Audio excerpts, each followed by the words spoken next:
예순을 넘기고 나면 자식 문제가 마음속 가장 큰 자리를 차지하게 됩니다.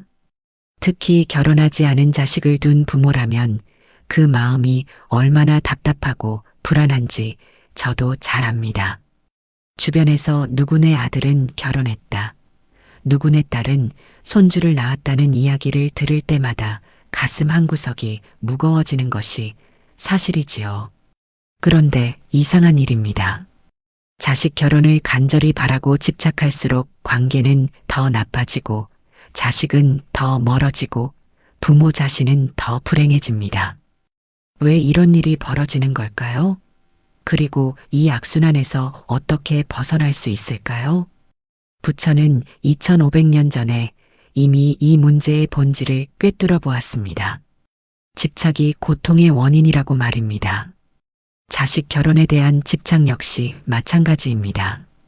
오늘은 부처의 지혜를 빌려서 60대 부모가 자식 결혼에 집착하면 어떤 일들이 벌어지는지, 그리고 그 집착에서 벗어나 평온을 찾는 방법은 무엇인지 천천히 이야기해 보려 합니다. 먼저 자식 결혼에 집착하는 부모의 마음속을 들여다볼 필요가 있습니다. 왜 그토록 자식 결혼이 중요하게 느껴지는 걸까요? 대부분의 부모들은 이렇게 말합니다. 자식이 혼자 늙는 것이 걱정된다. 내가 죽고 나면 자식이 외로울까봐 두렵다. 주변 사람들 눈이 신경 쓰인다. 손주를 보고 싶다. 이 모든 것들이 진심입니다. 거짓이 아닙니다. 하지만 부처는 우리에게 한 걸음 더 깊이 들어가 보라고 합니다. 그 진심 밑에 무엇이 숨어 있는지 살펴보라고 합니다. 자식이 혼자 늙는 것이 정말 걱정되는 걸까요? 아니면 내가 부모로서 할 일을 다하지 못한 것 같은 죄책감이 두려운 걸까요? 자식이 외로울까봐 걱정되는 걸까요? 아니면 내가 외롭기 때문에 자식에게 가족을 만들어주고 싶은 걸까요? 주변 사람들 눈이 신경 쓰이는 것은 자식을 위한 마음일까요? 아니면 나 자신이 부끄럽고 창피해서일까요? 손주를 보고 싶다는 마음은 누구를 위한 것일까요? 이렇게 하나하나 들여다보면 우리는 불편한 진실과 마주하게 됩니다. 자식 결혼에 대한 집착의 상당 부분이 사실은 자식을 위한 것이 아니라 나 자신을 위한 것이라는 사실 말입니다. 부처는 이것을 애착이라고 불렀습니다. 애착은 사랑과 다릅니다. 사랑은 상대방의 행복을 진심으로 바라는 마음이지만 애착은 상대방을 통해 내 욕구를 채우려는 마음입니다. 자식이 결혼해야 내가 안심할 수 있다. 자식이 결혼해야 내가 떳떳할 수 있다. 자식이 결혼해야 내 노년이 외롭지 않을 것 같다. 이런 마음들이 바로 애착입니다. 애착은 고통을 만들어냅니다. 왜냐하면 애착은 내가 통제할 수 없는 것을 통제하려 하기 때문입니다. 자식의 결혼은 부모가 결정할 수 있는 일이 아닙니다. 아무리 바라고 원한다고 해서 이루어지는 일이 아닙니다. 자식에게는 자식의 인생이 있고 자식의 때가 있고 자식의 선택이 있습니다. 그것을 부모가 마음대로 할 수 없는데도 집착하니까 고통스러운 겁니다. 그럼 자식 결혼에 집착하면 구체적으로 어떤 일들이 벌어질까요? 첫 번째로 부모 자신이 가장 큰 피해를 입습니다. 집착은 마음의 평화를 앗아갑니다. 아침에 눈을 뜨면 제일 먼저 떠오르는 생각이 자식 결혼입니다. 밥을 먹으면서도 텔레비전을 보면서도 잠자리에 누워서도 자식 결혼 생각뿐입니다. 친구를 만나도 즐겁지 않습니다. 다른 사람들은 손주 이야기를 하는데 나만 할 말이 없으니까요. 여행을 가도 마음이 편치 않습니다. 이 시간에 자식은 뭐하고 있을까? 좋은 사람이라도 만났으면 좋겠다는 생각뿐입니다. 취미 생활을 해도 집중이 안 됩니다. 무엇을 하든 마음 한구석이 무겁고 불안합니다. 부처는 이것을 집착의 사슬이라고 표현했습니다. 집착은 우리를 묶어둡니다. 자유롭게 날아갈 수 없게 만듭니다. 지금 이 순간을 즐길 수 없게 만듭니다. 60대 이후의 시간은 정말 소중합니다. 건강도 예전 같지 않고 앞으로 남은 시간도 그리 많지 않습니다. 그런데 그 귀한 시간을 자식 결혼 걱정으로 보내고 있다면 이것만큼 안타까운 일이 어디 있을까요? 두 번째로 자식과의 관계가 망가집니다. 집착하는 부모는 자신도 모르게 자식에게 압박을 가합니다. 직접적으로 결혼하라고 말하지 않아도 분위기로 압박합니다. 만날 때마다 결혼 이야기를 꺼냅니다. 누구네는 결혼했다는 소식을 전합니다. 좋은 사람 있으면 소개시켜 주겠다고 합니다. 선보라고 권유합니다. 처음에는 부드럽게 시작합니다. 그러다가 자식이 반응하지 않으면 점점 강도가 세집니다. 언제까지 이럴 거냐고 다그칩니다.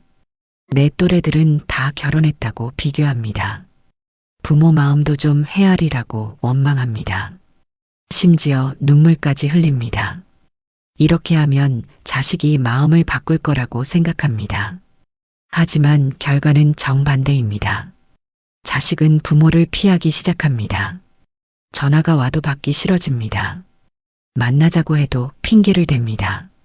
명절에 집에 오는 것조차 부담스러워합니다. 왜냐하면 만날 때마다 결혼 이야기를 들어야 하니까요. 만날 때마다 눈치를 봐야 하니까요. 만날 때마다 죄책감을 느껴야 하니까요.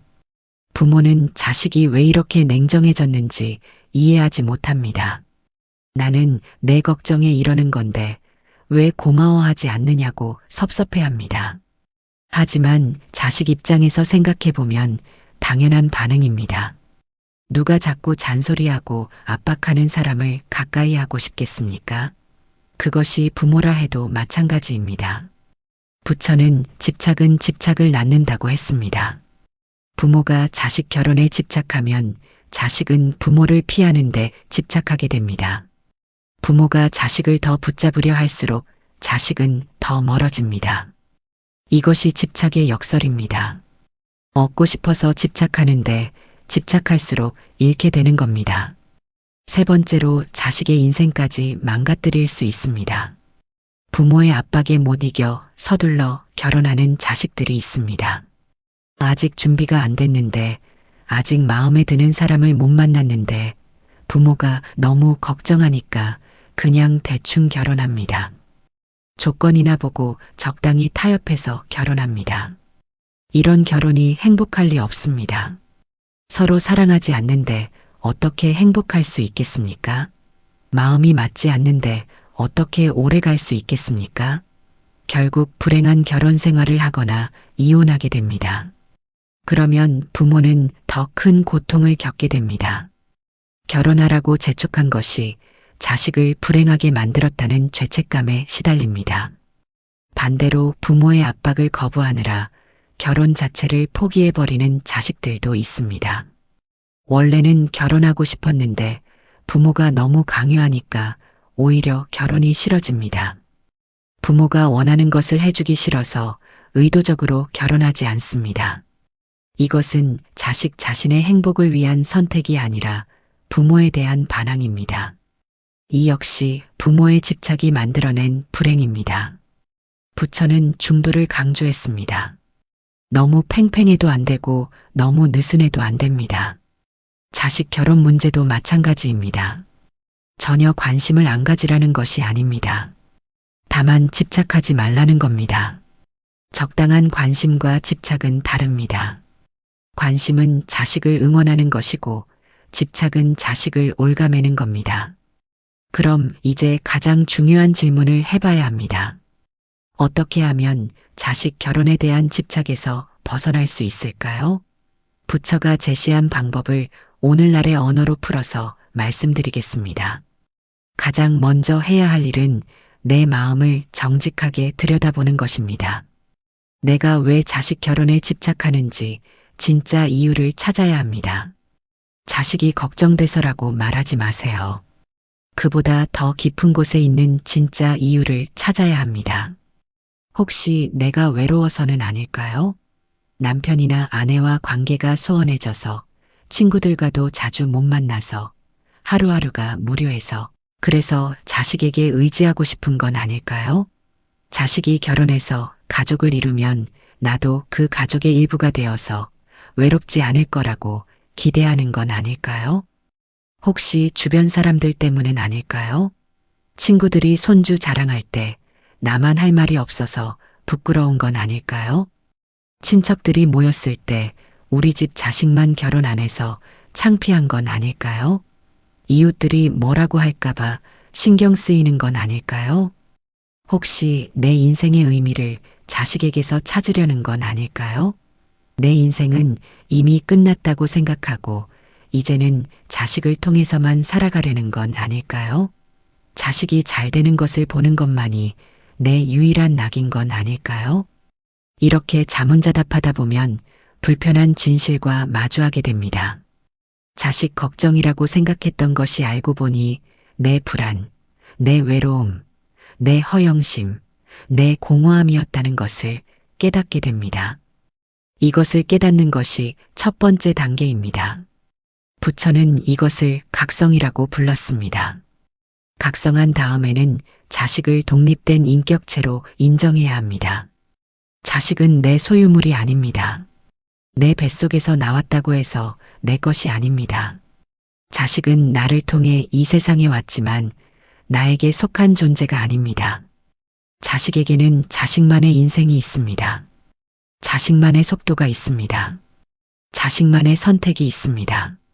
부모가 생각하는 행복과 자식이 생각하는 행복은 다를 수 있습니다. 부모 세대에는 결혼이 당연한 것이었지만 지금은 아닙니다. 결혼하지 않고도 행복하게 사는 사람들이 많습니다. 결혼이 행복을 보장하지 않는다는 것을 요즘 젊은이들은 잘 압니다. 그래서 신중한 겁니다. 또한 자식이 결혼하지 않는 데는 나름의 이유가 있습니다. 경제적으로 준비가 안 됐을 수도 있습니다. 아직 하고 싶은 일이 있을 수도 있습니다. 적당한 사람을 못 만났을 수도 있습니다. 혹은 결혼제도 자체에 회의감을 느낄 수도 있습니다. 이 모든 것이 자식의 선택이고 자식의 삶입니다. 부모가 할 일은 자식의 선택을 존중하는 것입니다. 동의하지 않아도 괜찮습니다. 이해하지 못해도 괜찮습니다. 다만 존중하면 됩니다. 내 인생은 내가 선택하는 거야. 부모인 나는 내가 어떤 선택을 하든 내 편이야. 이렇게 말해주는 것이 진짜 사랑입니다. 부처는 사랑한다는 것은 놓아주는 것이라고 했습니다. 잡고 있는 것이 아니라 자유롭게 해주는 것이 사랑입니다.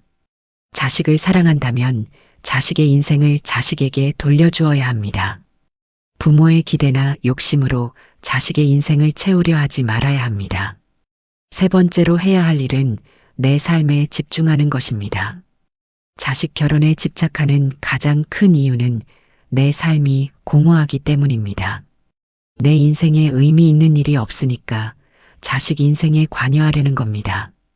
내가 할 일이 없으니까 자식 일을 간섭하는 겁니다. 60대는 끝이 아니라 새로운 시작입니다. 직장에서 은퇴했다고 해서 인생이 끝난 것이 아닙니다. 자식이 다 컸다고 해서 내 역할이 끝난 것이 아닙니다. 이제부터는 나를 위해 사는 시간입니다. 젊었을 때는 자식을 위해, 가족을 위해, 직장을 위해 살았습니다. 이제는 나를 위해 살 차례입니다. 그동안 하고 싶었지만 못했던 일들이 있지 않습니까? 배우고 싶었던 것, 가보고 싶었던 곳, 만나고 싶었던 사람들, 이제 그것들을 하세요. 돈이 많이 드는 일이 아니어도 됩니다. 거창한 일이 아니어도 됩니다. 작은 것부터 시작하세요. 책을 읽어도 좋고, 그림을 그려도 좋고, 악기를 배워도 좋습니다.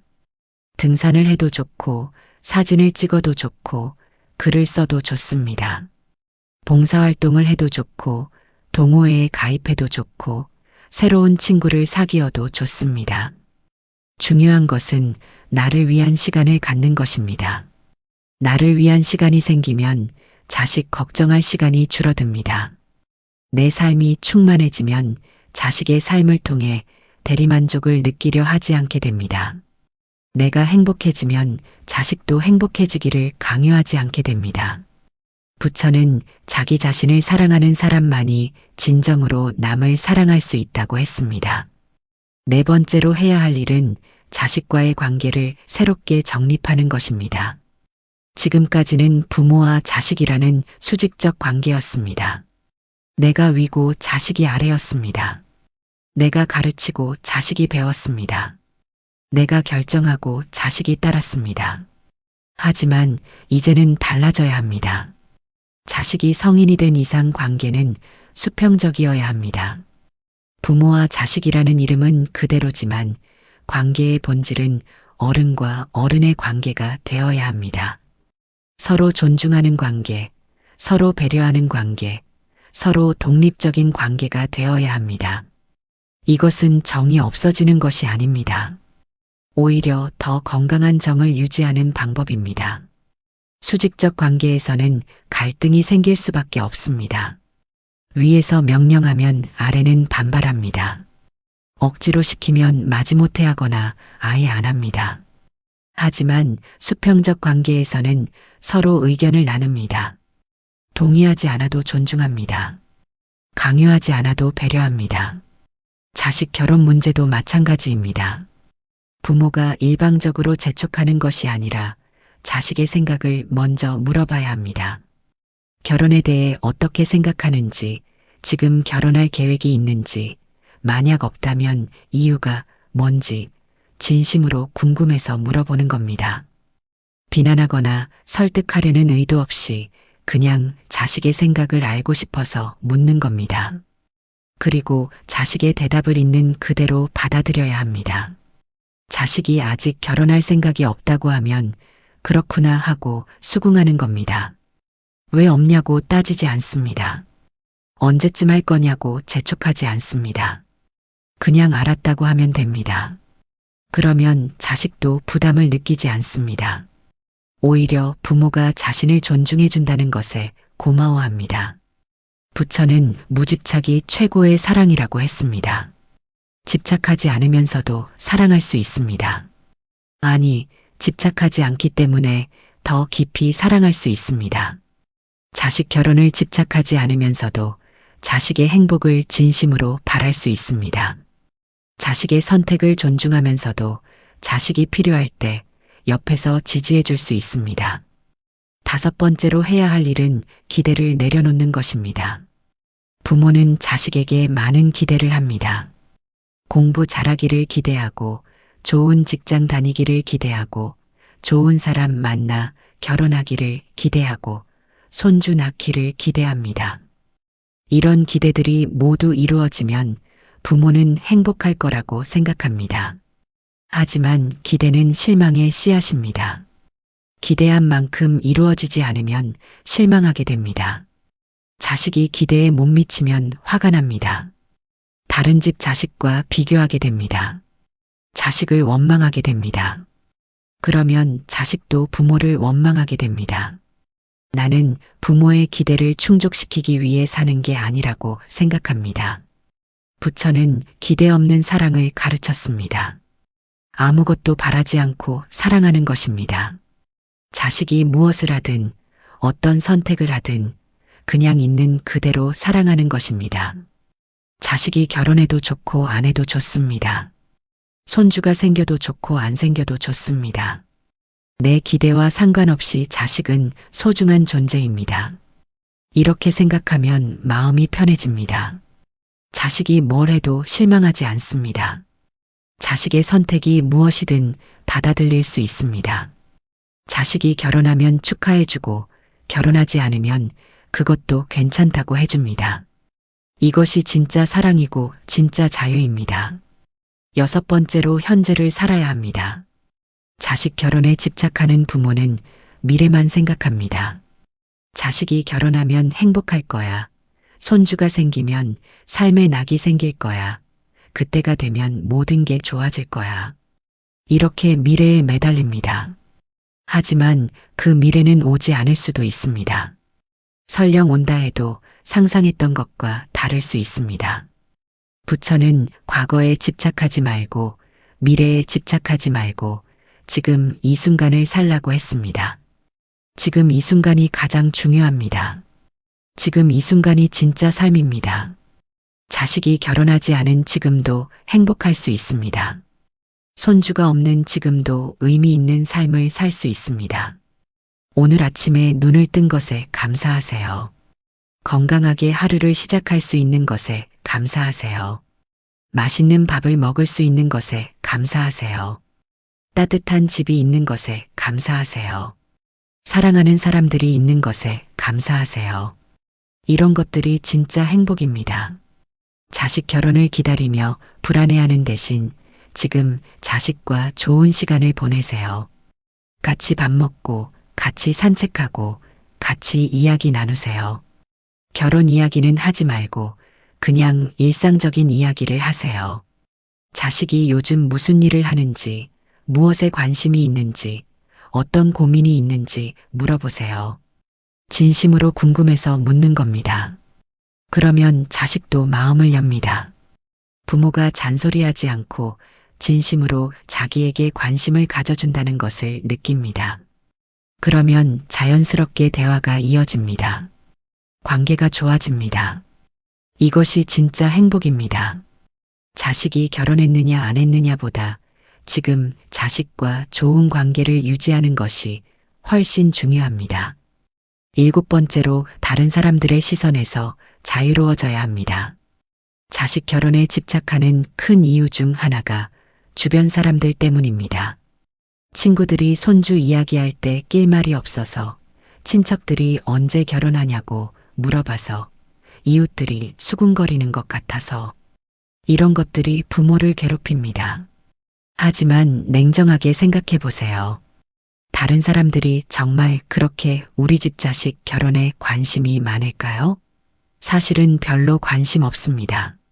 그냥 인사치레로 묻는 겁니다. 잠깐 수군거리다가 금방 잊어버립니다. 사람들은 자기 일도 바쁩니다. 남의 집 자식 결혼 문제까지 신경 쓸 여유가 없습니다. 설령 누군가 뭐라고 한다 해도 그게 뭐 어떻습니까? 그 사람이 내 인생을 책임져 줍니까? 그 사람이 나를 먹여 살립니까? 그 사람 때문에 내가 불행해질 이유가 없습니다. 다른 사람의 시선은 그저 바람과 같습니다. 스쳐 지나가면 그만입니다. 붙잡을 필요도 없고 신경 쓸 필요도 없습니다. 부처는 세상 모든 사람을 만족시킬 수는 없다고 했습니다. 내가 뭘 해도 누군가는 비판합니다. 내가 뭘 안 해도 누군가는 비난합니다. 그러니 다른 사람의 평가에 흔들리지 말고 내 길을 가라고 했습니다. 자식 결혼도 마찬가지입니다. 남들이 뭘 하든 상관없습니다. 우리 가족이 행복하면 그만입니다. 8번째로 감사하는 마음을 가져야 합니다. 자식 결혼에 집착하다 보면 불평불만만 늘어납니다. 우리 집 자식만 왜 결혼을 안 하나, 남들은 다 손주가 있는데 왜 우리만 없나, 이렇게 불평합니다. 하지만 이런 마음은 독입니다. 자신도 불행하게 만들고 주변 사람들도 불행하게 만듭니다. 대신 감사하는 마음을 가지세요. 자식이 건강하게 살아있는 것에 감사하세요. 자식이 스스로 생계를 유지하는 것에 감사하세요. 자식이 자기 일을 열심히 하는 것에 감사하세요. 자식이 가끔이라도 연락하고 찾아오는 것에 감사하세요. 이런 것들이 당연한 게 아닙니다. 얼마나 귀한 것들입니까? 세상에는 자식이 아파서 고생하는 부모들도 있습니다. 자식이 실직해서 힘들어하는 부모들도 있습니다. 자식과 연락이 끊긴 부모들도 있습니다. 자식을 일찍 잃은 부모들도 있습니다. 그런 분들에 비하면 자식이 결혼 안 한 것쯤은 아무것도 아닙니다. 자식이 건강하고 잘 살고 있다면 그것만으로도 충분히 감사한 일입니다. 부처는 감사는 행복의 문을 여는 열쇠라고 했습니다. 감사하는 사람은 행복합니다. 불평하는 사람은 불행합니다. 똑같은 상황인데도 어떤 마음으로 바라보느냐에 따라 행복할 수도 불행할 수도 있습니다. 자식이 결혼 안 한 것을 불평거리로 볼 수도 있고, 자식이 자기 삶을 주체적으로 살아간다는 것에 감사할 수도 있습니다. 마지막으로 시간이 필요하다는 것을 인정해야 합니다. 오랫동안 집착해온 마음을 하루아침에 내려놓을 수는 없습니다. 이론으로는 이해가 되어도 마음이 따라주지 않을 수 있습니다. 그것은 당연합니다. 자책하지 마세요. 조급해하지 마세요. 천천히 조금씩 바꿔나가면 됩니다. 처음에는 하루에 한 번씩 자식 결혼 걱정이 떠오를 때마다 알아차리는 것부터 시작하세요. 아, 내가 또 자식 결혼 걱정을 하고 있구나. 이렇게 알아차리기만 해도 됩니다. 그 다음에는 그 생각을 다른 것으로 바꿔보세요. 자식 결혼 생각이 날 때마다 내가 오늘 할 일을 생각해 보세요. 내가 좋아하는 것을 떠올려 보세요. 조금 익숙해지면 자식을 만났을 때 결혼 이야기를 참아보세요. 입에서 나오려는 말을 꾹 삼키고 다른 이야기를 하세요. 처음에는 힘들 겁니다. 하지만 몇 번 해보면 점점 쉬워집니다. 그러면 자식도 변화를 느낍니다. 부모가 예전처럼 잔소리하지 않는다는 것을 알게 됩니다. 그러면 자식도 마음을 엽니다. 시간이 지나면 어느새 자식 결혼이 예전만큼 중요하지 않게 느껴질 겁니다. 물론 완전히 신경 안 쓰이는 건 아닙니다. 가끔은 여전히 걱정될 겁니다. 하지만 그 정도가 약해집니다. 하루 종일 그 생각만 하는 게 아니라 가끔 한 번씩만 생각하게 됩니다. 그것만으로도 엄청난 발전입니다. 부처는 깨달음은 순간적으로 오는 것이 아니라 점진적으로 온다고 했습니다. 매일매일 조금씩 나아가는 것입니다. 어제보다 오늘 조금 더 집착이 줄어들고 오늘보다 내일 조금 더 평온해지는 것입니다. 그렇게 꾸준히 가다 보면 어느새 집착에서 벗어나 있는 자신을 발견하게 됩니다. 마지막으로 한 가지 더 말씀드리고 싶은 것이 있습니다. 자식 결혼에 집착을 내려놓는다고 해서 자식에 대한 사랑까지 내려놓는 것은 아닙니다. 오히려 더 깊이 사랑하게 됩니다. 집착 때문에 가려져 있던 진짜 사랑이 드러납니다. 집착은 사랑의 이름으로 자식을 올가맵니다. 하지만 진짜 사랑은 자식을 자유롭게 합니다. 집착은 내가 원하는 대로 자식이 살기를 바랍니다. 하지만 진짜 사랑은 자식이 자기답게 살기를 바랍니다. 집착은 조건적입니다. 자식이 내 기대를 충족시켜야 사랑합니다. 하지만 진짜 사랑은 무조건적입니다. 자식이 무엇을 하든 사랑합니다. 자식 결혼에 대한 집착을 내려놓으면 자식과의 관계가 더 좋아집니다. 자식도 부모의 변화를 느낍니다. 부모가 더 이상 압박하지 않는다는 것을 알게 됩니다. 그러면 자식도 마음 편하게 부모를 대할 수 있습니다. 자주 연락하게 되고 자주 찾아오게 됩니다. 이야기도 더 많이 나누게 됩니다. 그리고 신기한 일이 일어납니다. 부모가 집착을 내려놓으면 오히려 자식이 결혼에 대해 진지하게 생각하기 시작합니다. 부모가 강요할 때는 반발하던 자식이 부모가 놓아주니까 스스로 생각하게 되는 겁니다. 물론 이것을 기대하고 놓아주는 것은 아닙니다. 그것도 일종의 집착입니다. 진짜로 완전히 놓아주어야 합니다. 60대 이후의 삶은 놓아주는 연습의 연속입니다. 직장을 놓아주고, 권위를 놓아주고, 자식에 대한 집착을 놓아주고, 욕심을 놓아주고, 자존심을 놓아주고, 결국에는 삶 자체까지도 놓아줄 준비를 해야 합니다. 이것이 나이 드는 것의 의미입니다. 놓아주는 것은 포기하는 것이 아닙니다. 놓아주는 것은 해방되는 것입니다. 무거운 짐을 내려놓고 가벼워지는 것입니다. 붙잡고 있느라 아팠던 손을 펴고 편안해지는 것입니다. 부처가 가르친 해탈이 바로 이것입니다. 집착에서 벗어나 자유로워지는 것입니다. 자식 결혼에 대한 집착을 내려놓으세요. 그러면 마음이 평온해집니다. 하루하루가 편안해집니다. 자식과의 관계가 좋아집니다. 내 인생이 충만해집니다. 이것이 부처가 2500년 전에 우리에게 가르쳐 준 지혜입니다. 지금도 여전히 유효한, 아니, 지금이야말로 더욱 필요한 지혜입니다. 자식은 자식대로 행복하고 부모는 부모대로 행복한 것. 서로의 인생을 존중하면서도 서로를 사랑하는 것. 집착 없이 사랑하는 것. 이것이 진정한 가족의 모습이 아닐까요?